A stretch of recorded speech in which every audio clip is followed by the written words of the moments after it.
pertanyaannya. Selanjutnya, Pak Eko silakan Pak Eko.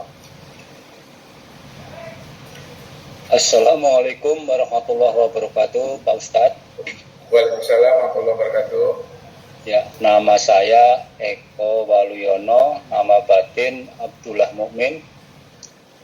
Pertanyaan masih berkaitan dengan kematian kita, kematian saya.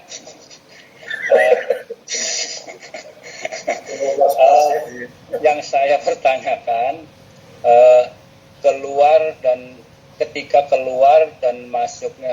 ketika masuk dan keluarnya ruh, keterangan Ustadz di pertemuan yang lalu kalau tidak salah itu kan ketika ruh keluar itu bersamaan dengan air mata. Nah, kejelasannya bagaimana? Yang kedua, apakah kita ketika mau meninggal bisa tahu atau diberitahu gitu, Pak Ustadz? Kalau di syariat kan kita tidak tahu kapan kita meninggal. Nah, bagaimana di hakikat makrifat? Yang ketiga, mohon maaf ada 3. Untuk nama Toha dan Yasin itu nama siapa, Pak Ustadz? Terima kasih. Assalamualaikum warahmatullahi wabarakatuh. Waalaikumsalam warahmatullahi wabarakatuh. Baik Bapak Ibu yang dirahmati Allah, ya. Masalah namanya ruh, ya. Nabi menjelaskan begini di dalam bahasa syariat nih. Ya. Innal ain tabi'ur ruh. Sesungguhnya mata ini selalu mengikuti ruh itu. Secara syariat berarti kalaulah mata mengikuti ruh, itu maknanya ruh itu adalah keluar dia. Jadi tidak aneh, tidak heran. Jangan kita kaget kalau ada orang meninggal dunia, matanya terbuka. Padahal matanya terbuka itu sesuai dengan arahan Nabi, itu mata itu melihat proses perjalanan ruh itu kembali. Makanya dalam suatu hadis yang lain itu memang dijelaskan oleh Nabi, sebelum roh itu lepas daripada cangkangnya, seseorang itu sebenarnya telah diperlihatkan oleh Allah apakah tempatnya di surga atau tempatnya di neraka.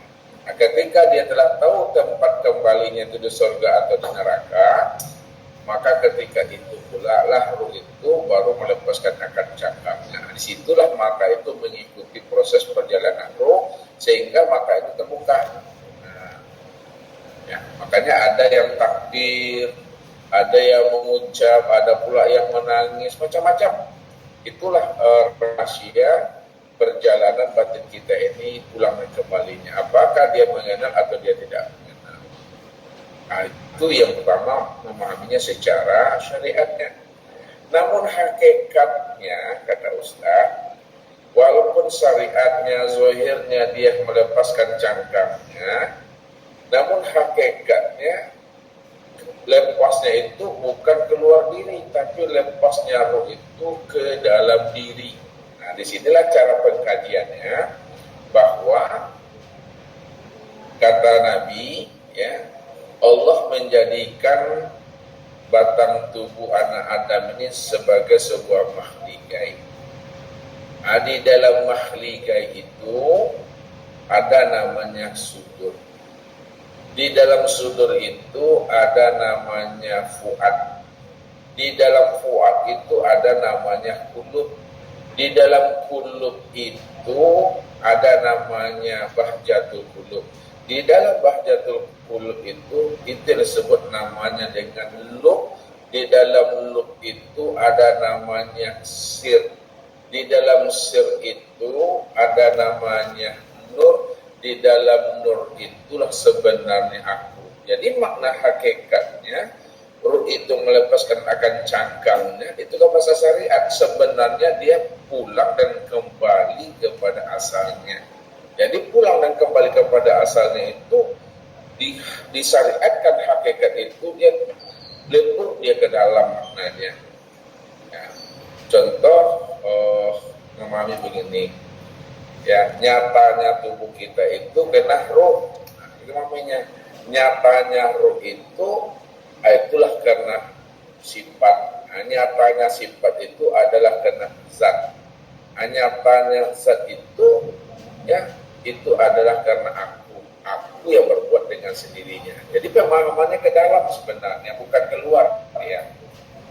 Namun zahir dan batin ini dia tidak akan pernah bertabrakan, dia tidak akan pernah dia bertolak belakang. Hakikatnya di Isa juga satu juga dia. Kalau kita lebih dalam lagi, roh ini tidak pernah datang dan tidak pernah kembali. Karena roh itu adalah rahasia nyatanya dari Tuhan. Allah itu tidak pernah datang dan Allah tidak pernah kembali. Karena memang dia itu berdiri dengan sendirinya. Dia ada bukan karena diadakan, dia ada dengan sendirinya. Belum ada alam ini dia telah ada. Belum jadi langit dan bumi ini dia telah ada. Jadi dia lebih awal, lebih dahulu ada sebelum adanya segala yang ada ini. Di situlah letaknya dia berdiri dengan sendirinya. Kalau dia berdiri dengan sendirinya, dia tidak pernah datang dan dia tidak pernah kembali. Datang dan kembali itu untuk menghantarkan pemahaman kita tentang rahasia akan diri kita ini. Bahwa diri kita ini datangnya daripada Allah, tentu pulang dan kembalinya kepada Allah. Namun setelah kita paham siapa diri kita yang sebenarnya tidak lain adalah Allah, maka Allah itu tidak pernah datang dan Allah tidak pernah kembali. Karena dia wujud dengan sendiri. Begitu Pak dalam memahami tentang ruh ini. Kemudian yang ketiga tadi apa aja?